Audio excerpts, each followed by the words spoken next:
Good morning, everyone. This is Kevin Doherty, and greetings from Calabash, North Carolina. Welcome to my third Medicare Conversation webinar for the 2020 annual election period. Housekeeping items. This 30-minute live event is being recorded. The recording will be posted on my kmdinsurance.com website by tomorrow, October 19th. If you are attending the live event, please note all attendees are in a listen-only mode. We will have ample time for questions. If you have a question, use your GoToWebinar control bar. You may need to click an arrow to enlarge the area in which to type. Your question will post on my screen. You're also welcome to type comments or requests for future webinar topics. You may use the question box at any time. You do not have to wait for the question and answer session. I will answer questions in the order received. If you're viewing the recording on my website, you may email me with any questions or comments. Let's get started with the webinar for October 18th, 2019. The annual election period is underway. It started on Tuesday, October 15th, and will run through December 7th. If you have forwarded a review request form, you should have received emails from URL Insurance Group, and you should have an appointment scheduled by now. Now, if your form has just come in the last 2 or 3 days, please be patient. But you should be receiving those emails within approximately 48 hours of my receipt of your review request form. The email had information about you contacting URL. On the screen are the times for which you may schedule the appointment with a URL representative. I am handling the vast majority of review requests for Envision members. Remember, if you live in DC, Delaware, Maryland, New York, or South Carolina and have the Envision RX Plus plan, you must take action in order to keep it. If you do not take action, you will be automatically enrolled in a plan which likely would not be in your best interest. I will be reaching out to all Envision members. Humana Walmart members, you will also be automatically enrolled in a different plan, which in all likelihood would not be in your best interest if the Humana Walmart plan has served well. You too will need to take action to keep the plan, and that is being handled by URL Insurance Group. Any enrollments must be completed by December 7th. If you miss the deadline, you will be locked into your given plan for all of 2020. If you do enroll in a different plan, you'll be automatically terminated from your current plan. You do not have to take any action with regard to the plan which is currently in place if you're moving to a new plan. You'll be automatically terminated by the Social Security Administration and Medicare. Your current coverage will continue through the end of the year. So if you change plans, keep your current ID card for the remainder of 2019 and then start to use your new card January 1st or later. Many of the people on the line are covered with AARP United Healthcare Medicare supplements. United Healthcare is the #1 company nationwide for Medicare supplement with over 4.5 million members. And for the past 3 years, United Healthcare has been my #1 company in enrolling new clients. United Healthcare has announced rates for Medicare supplement in several states for 2020. But a little background, or perhaps a reminder for those of you who have United Healthcare Medicare supplement.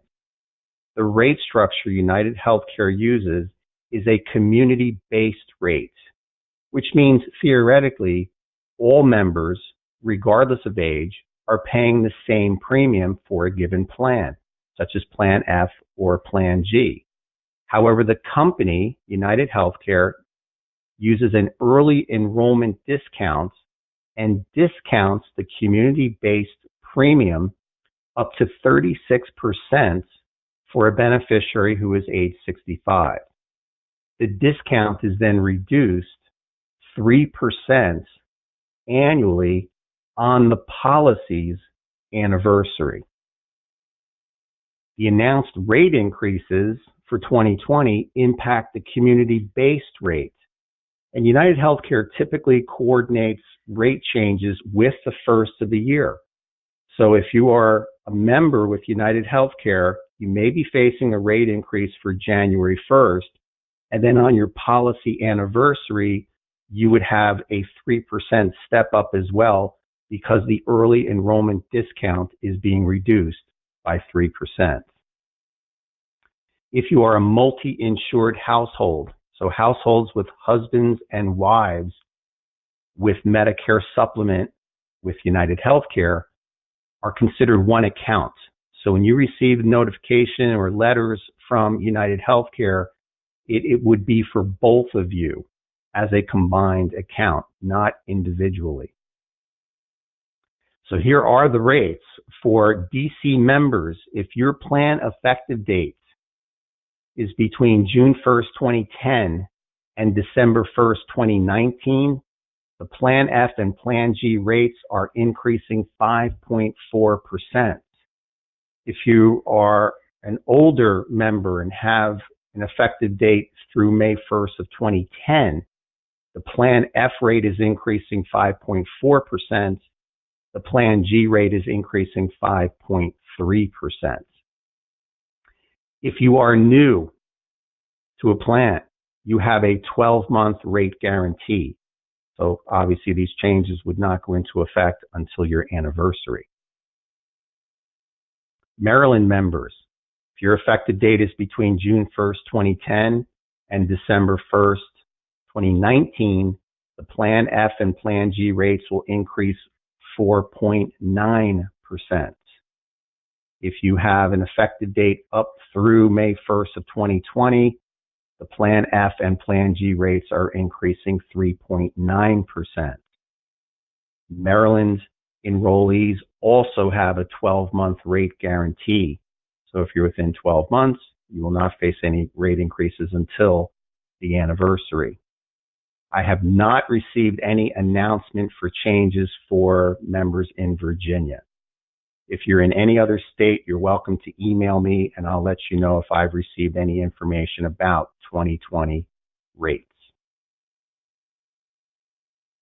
Now, I'm planning after the annual election period to have a full webinar with Medicare supplement information, doing comparisons among the most popular companies and the different features that each company offers for you.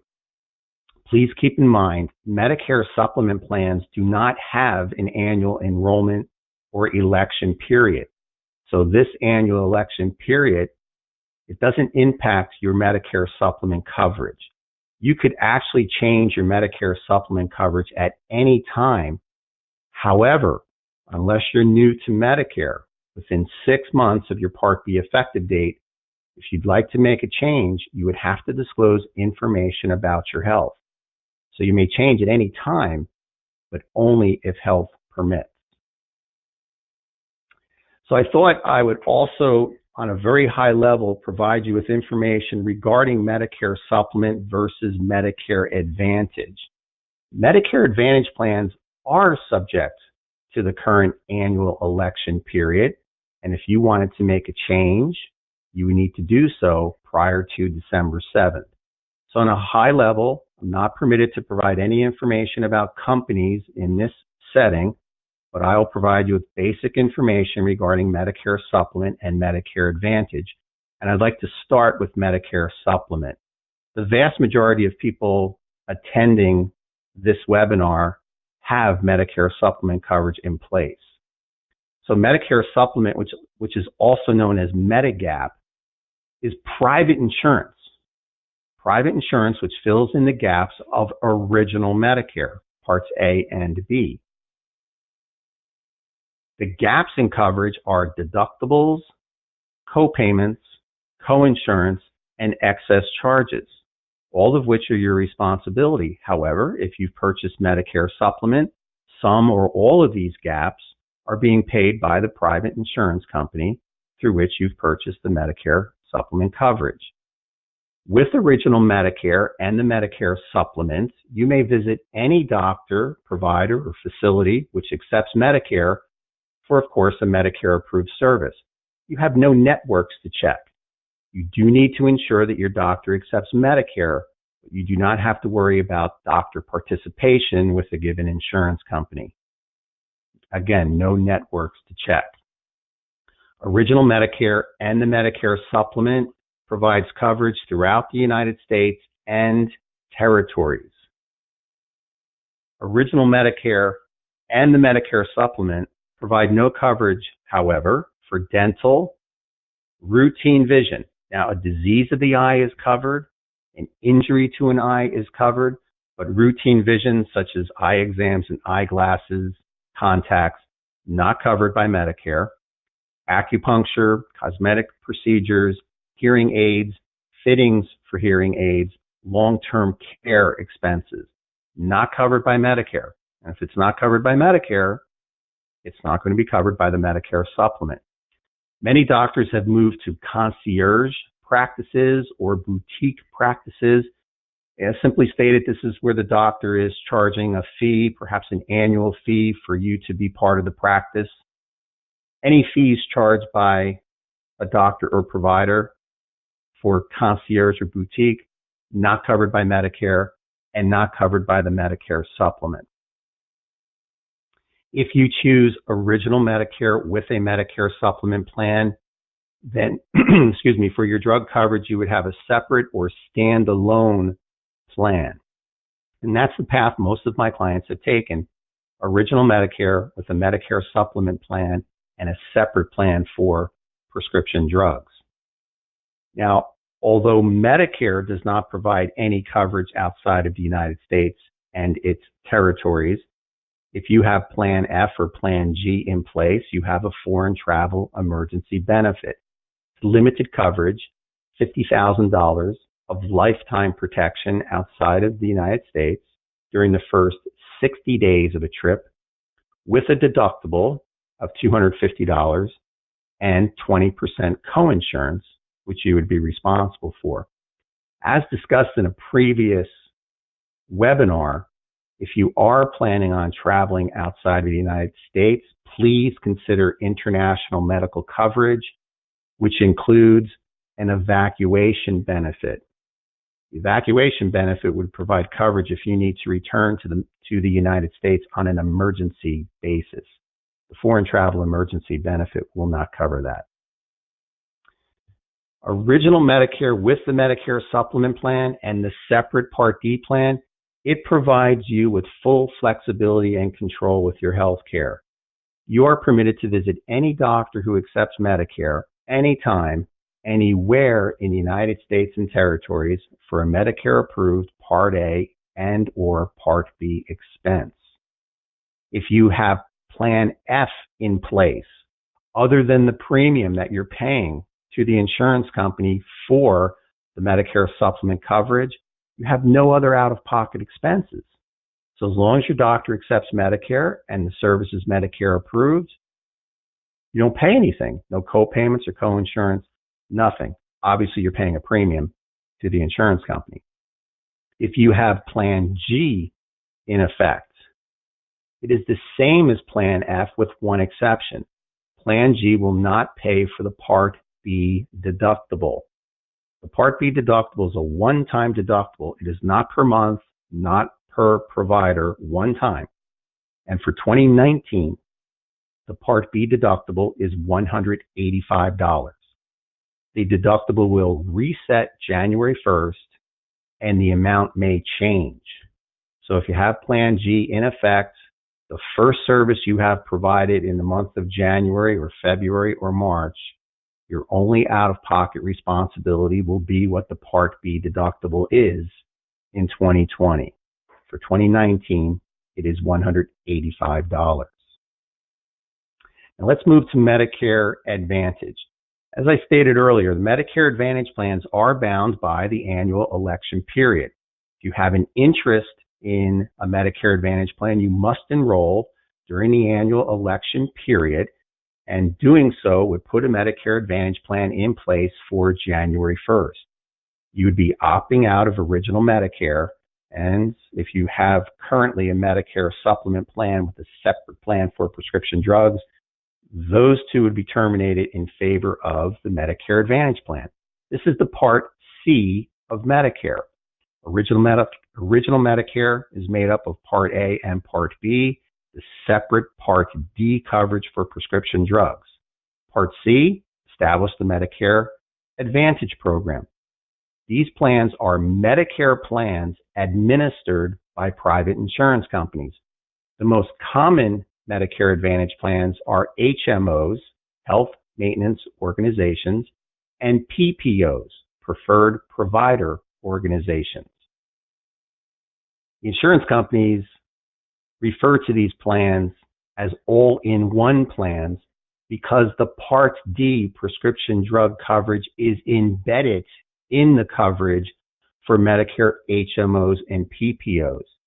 So you wouldn't have separate or standalone prescription drug coverage.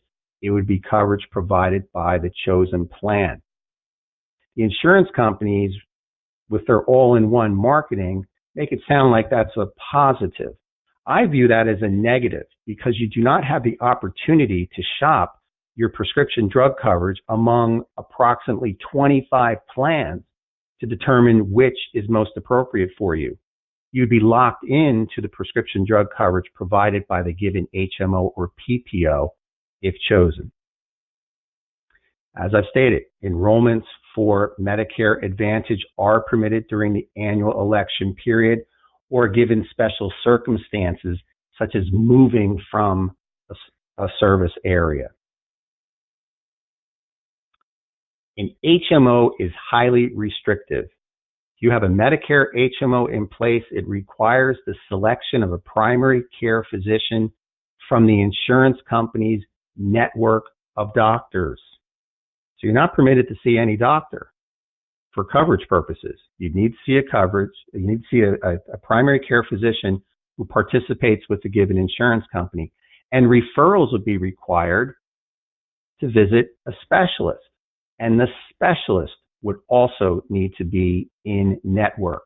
With an HMO, there is no coverage whatsoever for out-of-network doctors, providers, and facilities, including a hospital, unless it's a life-threatening emergency. With the Medicare Advantage plan, you will pay as you go for your services. Some preventive services are provided with a zero copayment, but all other services you will have either co-payments, flat amounts to pay for a given service, or co-insurance, a percentage of what the cost is. There is an out-of-pocket limit. So a typical HMO may have an out-of-pocket limit of $6,700. Not all have that limit. Again, unfortunately, I'm not permitted to give specifics, but typically an HMO will have an out-of-pocket limit of $6,700. That excludes the premium and excludes any costs for prescription drugs. A PPO provides more flexibility. With a PPO, a member may visit any doctor, provider, or facility which accepts Medicare. Some of the marketing material for PPO plans makes it seem like you could see any doctor. So a doctor who doesn't accept Medicare, which would be very attractive, but that's not the case. An out-of-network provider must accept Medicare in order for coverage to be provided. There is certainly a lower cost to remain within the insurance company's network. The co-payments would be less, as an example. There could be significantly higher costs to take advantage of the opportunity to go out of network. And typically it's co-insurance. So a lower cost in network to see a primary care physician may be $10, $20, $30. But to go out of network, you may pay 30, 40, or 50% of what the cost of the visit would be. Again, you're going to pay as you go. There are co-payments and co-insurance for services up to an in-network and out-of-network limit. The PPO provides the opportunity to go out of network. So a typical plan, this is not absolute, but a typical plan would have a $6,700 out-of-pocket in-network limit and a $10,000 out-of-network limit. This does not include the premium and does not include the cost for any prescription drugs. Typically, Medicare Advantage plans offer lower monthly costs compared to Medicare Supplement and the prescription drug plan. Some plans could have a premium as low as $0, but keep in mind the restrictions. If you're looking for full flexibility and control, it may not be best for you. There are also extra benefits many plans offer through Medicare Advantage. There could be a dental benefit. There could be a dental benefit at an additional cost. There could be transportation services, reimbursements for eyeglasses, etc. So there can be extras with a Medicare Advantage plan. But do keep in mind that if you currently have Medicare Supplement in place and you decide to enroll in a Medicare Advantage plan, and then later would like to come back to original Medicare with a Medicare Supplement plan and a separate plan for prescription drugs, you will have no guarantee to enroll in a Medicare Supplement plan. You need to disclose information about your health. There are some exceptions. For example, if the Medicare Advantage plan is not continuing for a given year, there may be guarantee issue rules in effect for Medicare Supplement. But generally stated, if you have a Medicare Advantage plan and then would like to enroll in Medicare Supplement with original Medicare, you may or may not be able to obtain that Medicare Supplement coverage. You certainly could return to original Medicare. You would be able to have a prescription drug plan, but you may not be able to obtain Medicare Supplement. It would be determined based on your health. All right, so that concludes my portion. And does anyone have any questions? This is unusual. I don't have a single question posted on my board, so I'll just wait for a moment or two. Please send me your questions. If you have any comments, please let me know. If you've dealt with URL Insurance Group and you'd like to post a comment, I would appreciate that as well.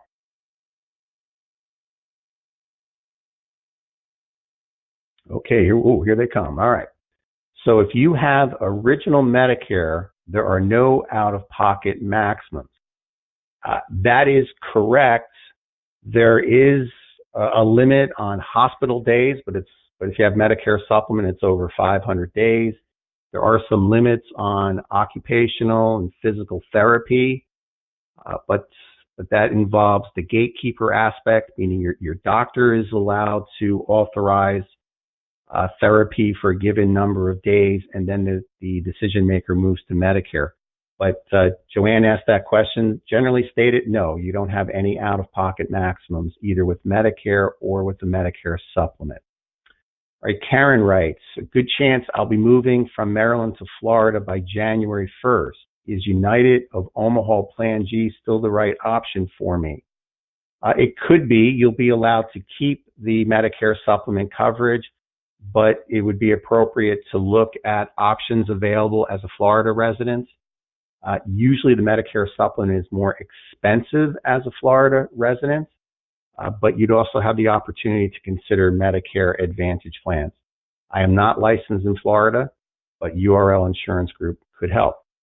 Also, is the Envision RX plan the right plan for Florida? That I don't know.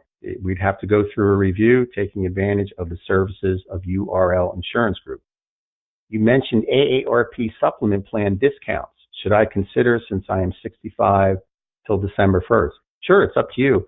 But again, Karen, if you're moving to Florida, if that's you've written by January 1st, you may want to check out the Florida options, and URL can help. Liz writes, are there any increases in the deductible for the 2020 supplement plans? Well, if you have Plan F in effect, even if there is an increase in the deductibles, Part A has per admittance hospital deductibles, and Part B has the calendar year deductible. The Plan F would pay for it. The Plan G will not pay for the Part B deductible. And no, Liz, it has not yet been announced. It's currently $185. Okay, next question. This is David. Would there be any reason to change my Aetna prescription drug plan? Yeah, sure. You need to go through the review. You should have received a form from me, a review request form. You submit the form. I will forward it to URL Insurance Group, and we can see if you have a better option. Okay, what on average is the annual increase in Maryland for Medicare supplement plan for? Cynthia, I'm not sure what you mean. What on average is the annual increase in Maryland for Medicare supplement for? Not sure I understand the question. Let me read it one more time. What on average? If you're asking why is the insurance company increasing the premium? Well, I find it interesting that a lot of people complain about the insurance company increasing the premium, but no one ever contacts me to complain about Medicare increasing the deductibles and co-payments, which of course directly impacts the insurance company. So, Cynthia, I'm not sure if I answered your question there. Is Medicare Advantage the commercial with Joe Namath? Yes.